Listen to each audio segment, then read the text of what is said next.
Despite what it looks like, this isn't a TV. Neither is this, or this, or this, or this. All of those are film projectors, even though they might not look like it at first. I'm sure most of us are all familiar with a projector looking at least a little bit more like this if you're looking at movies, and this if you're looking at slides. And of course, every good projector needs a nice sized projection screen and a dim enough room to make that picture pop. But these old machines are all rear projection screen projectors where through a series of internal mirrors, the image is displayed on a screen built into the projector itself. This is a Kodak Ectographic 260, one of many that Kodak put out and is similar to ones from a number of other brands as well. It looks like if you just stuck the top of a carousel slide projector on top of an old television. It takes any regular carousel slide tray right on top, and if we load it up with 35mm slides, it advances, again, just like a regular looking slide projector. Except that it projects the image down through a few mirrors inside of the machine so that the image of the slide is displayed in the correct orientation right on the screen. Anytime that I make a YouTube video about film projection stuff, it is truly very difficult to convey just like how bright and vivid some of these images look sometimes. So you just kind of have to trust me because you're not here with me. And also, I don't want you to be. The image displayed on the built-in screen of this projector is really bright and vivid, even with the lights on or in the middle of the day. I mean, sure, if it's like direct sunlight, it's not the best, but you can watch it in like a slightly darker room as opposed to like complete darkness with the lights off to make it look good. My poor Ectographic isn't in the best condition, unfortunately, but a better working one could also take advantage of the built-in tape deck so that you could add a little bit of ambiance to your slideshow. Or more likely, it would have been used to automate the advancement of the slides to match up with the narration on your cassette tape. This isn't unique to this specific projector. Lots of slide projectors had ways of automating the slides to match music or narration, usually through the use of an accessory which allowed you to record a small pulse onto a portion of the tape that you wouldn't hear when you're playing it back. This pulse would then trigger the projector to advance the slide as the tape was playing back, and you could record music or narration onto the main part of the tape to play in sync with the images changing. I love the screen on this projector, but if you find yourself entertaining a crowd, then you'll likely want to get a bigger projected image, which luckily can be done by sliding this panel open and revealing a projector lens, which can be aimed at a screen. But this style of projector isn't confined to still images. No, you can enjoy the moving image in this same kind of way. When I was a kid, my family had a bunch of these Fisher-Price movie cartridges from the 1970s for things like Mickey Mouse and Sesame Street and the Pink Panther.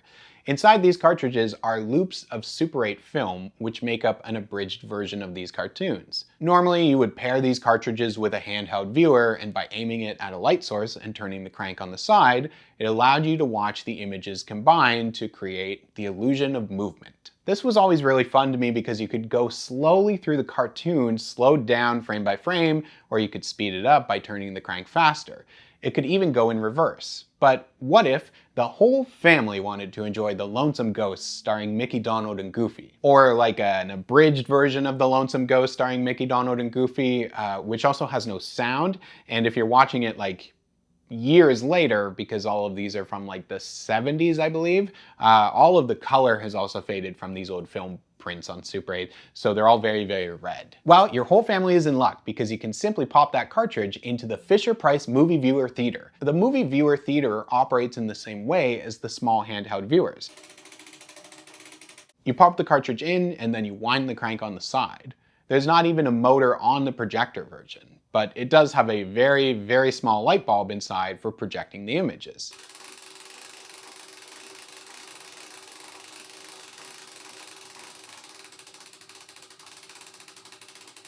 And just like with the Ectographic, an area on the side can be rotated, allowing you to project the image outwards onto a screen or a surface. But let's get serious here. What if you want to watch a movie on a screen right in front of you, not ignoring the fact that televisions, laptops, cell phones, and tablets all exist, but you want to watch it on film for some absurd reason, and you don't want to have to like manually wind through every single frame of that movie?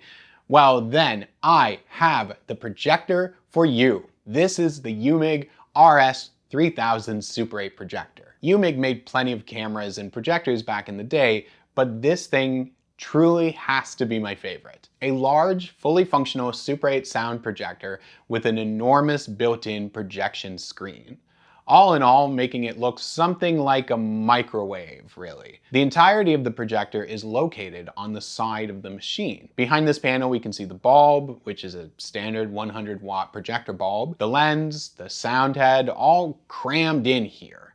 Instead of taking a reel at the front and a reel at the back for the film, this style of projector uses a coaxial transport system where both supply and take-up reels sit side by side at the back. And now we can watch our favorites, like these old Super 8 Digest films, which were abridged versions of movies, usually running like 8 or 10 minutes, some even fully with sound. This is the weapon of a Jedi Knight.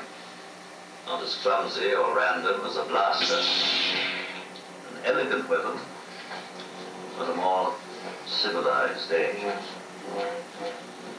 Or I can watch Super 8 that I've shot myself recently, as long as it's Ektachrome or Tri-X, which is reversal film, so it comes out as a positive. The projector has a variable speed control for going from 18 frames per second to 24 frames per second. This is the weapon of a Jedi Knight.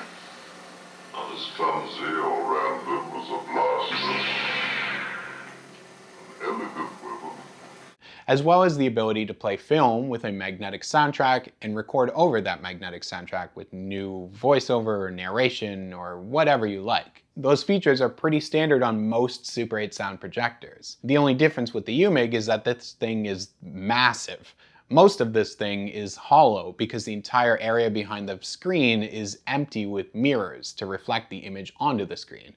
And this really does give us, again, a nice bright image that looks great. And of course, pop open this panel and you can project the image outwards onto a screen instead.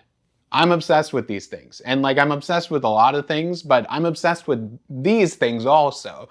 I really think that this style of projector is just so cool. There are different models out there beyond what I've shown here though. UMIG also made the RS2000, there's the Chinon DS, Elmo High-Vision SC30, and the Elmo SC18. Slide projectors like this one could be had from brands including Kodak, but also Bell & Howell and Singer. And for Super 8 film, you could get even odder ones, like these LaBelle and Fairchild units, which took cartridges of film loops, and the units were portable. These were usually used for traveling demonstrations of products in meetings or at shows, at job training, situations where maybe having a full projection setup wasn't necessary or possible. And that brings me to the projectors that I've discovered most recently. For a while, I had seen nothing like these projectors that were for 16mm film. 16mm projectors need strong motors for pulling larger film through. They're usually heavier, they're much louder and bulkier than Super 8 projectors. And of course, the reels of film are typically longer than Super 8 as well. And while I haven't found anything that's a full 16mm projector of a similar size with a built-in screen, but I did find this, the LaBelle Duo. This portable projector is like those Super 8 ones, which would have been used for things like product demonstrations or meetings. They didn't take full reels of 16mm film, but instead they take these odd cartridges, which contain only small loops of 16mm. On the other side of the cartridge is an 8-track tape. 8-track tapes were loops of magnetic audio tape in a cartridge, so we've got a loop of picture and a loop of sound. We pop this thing into the projector and we now have a slideshow with picture, but instead of mounted 35 slides, it's single frames of 16mm, which advance in line with pulses on part of the 8-track tape, which we can't hear. I picked these up when a place called DSC Labs went out of business here in Toronto, and I got these 2 film loops which show off images of sign and manufacturing products, it seems. It would be totally possible to shoot my own 16mm loops and put them into these cartridges, although recording new 8-track tape that also has pulses on it to advance the film, that would be pretty difficult and involves me getting into 8-track, and I don't really want to get into 8-track. The projectors cannot run these films at 24 frames per second and instead advance slowly, but you can manually advance the images with this being the top speed.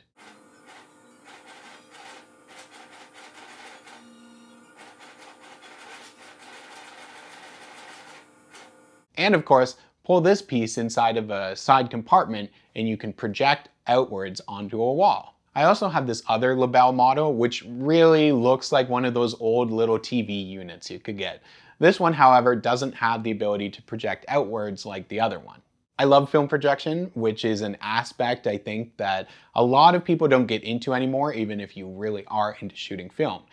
Yes, it makes more sense most of the time to scan your images and edit and share things that way, but there is nothing like projecting your own images for yourself. And these projectors are just such cool gadgets, and you can set them up on a shelf to show people. You could easily put them into like a little gallery or an exhibition space and get experimental with them. Really, projection becomes like a whole other art form on its own. Thank you so much for checking this out. You can find links down in the description for ways to support the channel. And keep these things in mind, especially if you want to be able to project your film, but don't have like a whole space at home with like a projection screen and everything to do it. There's also, I mean, of course, like little slide viewers, so you can get these and just put individual slides in them and press them down and like a light comes on. So many different types of these exist out there as ways to look at your slides. If you're shooting slides, you have to get them mounted, which is sometimes hard to do because slide mounts are a little hard to find these days. But just really like a way to enjoy at least your slides if you're shooting slides. So thank you so much, and I'll see you soon.